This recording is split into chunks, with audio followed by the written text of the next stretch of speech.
Why the Korean won dropping its value? Napansin nyo ba ang mabilis na pagbaba ng value ng won? Malaking problema ito para sa bansang Korea at apektado pati kaming mga OFW dito sa Korea.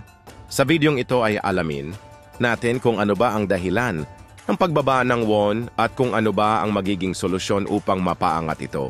At ayon sa pagre-research ko, ang hindi matatag na sitwasyong pampolitika ng Korea kabilang ang deklarasyon ng martial law at ang impeachment ng kanilang presidente, pati na rin ang mga pagbabago sa patakaran sa pananalapi ng US ang nagtulak sa exchange rate na umakyat sa mahigit 1451 noong Nobyembre 19.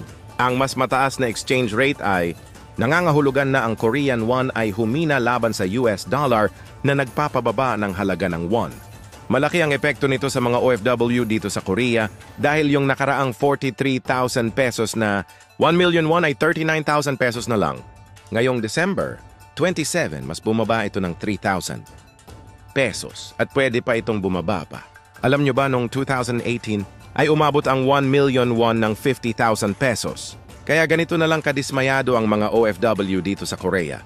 Ang maaaring gawin ng Korea para mapataas muli o mapigilan ang pagbaba ng won, sa aking opinyon ay ang pag-impeach sa current president nila. Siya kasi ang nagpabilis ng pagbagsak ng won. May nakausap akong Korean citizen. Sabi niya ay nagtatago daw ang presidente nila kaya hindi pa alam kung kailan mai-impeach yung furniture na yon, ay hanggol nyo na lang yung furniture.